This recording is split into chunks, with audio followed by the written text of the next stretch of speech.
Welcome back, bakers. Today, we're gonna learn how to make a chiffon cake. Chiffon's my favorite kind of cake because it's like a balance between angel food and a butter cake. You get that light, fluffy texture and that flavor. Best of both worlds, can't beat it. Chiffon is a sponge cake, so it kind of has that bounce to it. While holding its structure, it's great. Look at that crumb. That right there, that's why I love this cake. Just beautiful. If you're looking for a well-balanced cake for your next masterpiece, try this chiffon recipe. Now let's get baking. So let's start by getting that oven to 325 degrees Fahrenheit. Then we're gonna measure out all our ingredients so that they're ready when we need them. Helps keep this cake light and fluffy so we can get it right in the oven just when we need it. We're gonna start by separating our eggs. I have 2 bowls, so that makes it very easy for me. But if you only have 1 for your mixing bowl, don't worry about it. When you're separating, put your yolks into a separate bowl and your whites into your mixing bowl for the mixer. Then we need 85 grams of oil, 110 grams of water, 200 grams of cake flour, 10 grams of baking powder, just a pinch of salt, and 65 grams of sugar. We're gonna sift those together. Then in a separate bowl, we're gonna do 150 grams of sugar. Save that for the whites. We're gonna start by whisking our egg yolks. If you got a second bowl, throw that on high. If not, get out those mussels. You're gonna whisk those. Try to incorporate a little air if you can. You'll see it get a little light and fluffy. And then we're gonna add the oil slowly. Almost like making a mayonnaise. But there's not as much oil in this, so you won't get that thickness you're looking for in that. Once all your oil is incorporated, we're gonna add a little water to lighten it up so you can add some of your dry, and then back and forth alternating between dry and wet until everything's incorporated. You don't want any lumps here, you want it smooth.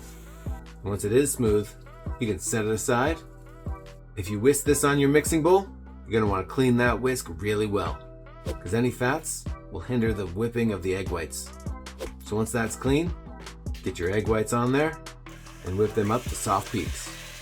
Once you see your whites at soft peaks, we're gonna start adding the sugar slowly. Continue whipping until you get to medium peaks. So this right here is the challenge of chiffon cake, because you gotta get those peaks perfect. We're going to medium, so you get a nice curl on the end of your peak. It doesn't fall completely back into itself and it doesn't stick straight out. That helps it so we can fold it in with the yolks. That's beautiful. It's gonna work out great. So once we got our medium peaks with the sugar in it, we're gonna take about a third, fold it into the yolk mixture. Once we have some streaks, we're gonna take another third of that egg whites, fold it into the yolk mixture again. Keep folding down the middle, up the sides. Now for that last part, I like to finish off by going backwards. Taking that yolk mixture, folding it into the egg whites. Still going down the middle, up the sides, just till it's all incorporated. No streaks this time, because that's a finished product. We want it all nice and smooth. We're gonna divide that into our cake pans, whatever size you decide to use, because this recipe will make 3 6-inch cakes, 2 8-inch cakes, a 10-inch, or if you're like me, you can even make a half sheet pan. Whatever you're baking, the chiffon is perfect for you. When pouring the batter into the cake pan, you only want to line the bottom of the cake pan with a parchment. Leave the edges ungreased, because we need something for it to climb onto. Once it's in the oven, it's going to rise, hold on to those edges, and hopefully not sink. So we're going to bake that in the oven for about 25 minutes, depending on where you're going. But if you're baking a thin half sheet, it's about 350 for about 20 minutes. Once those cakes are baked, get a little brown on top and spring back to the touch, you know they're ready. You can try testing with the skewer. Should be clean in the center.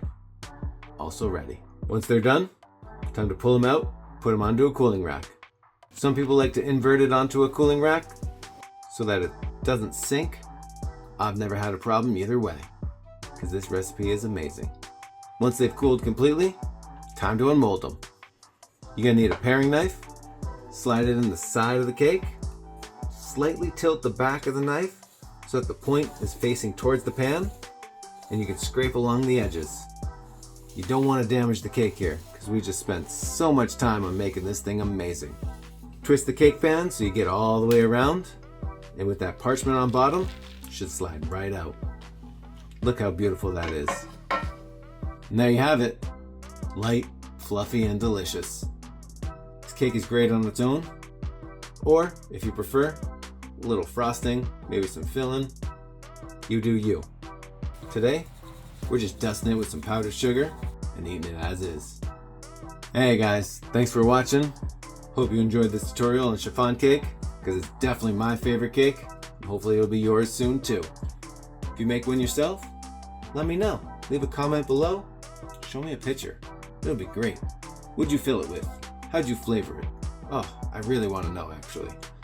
Because next time, maybe I'll do the same. Until then, just keep baking.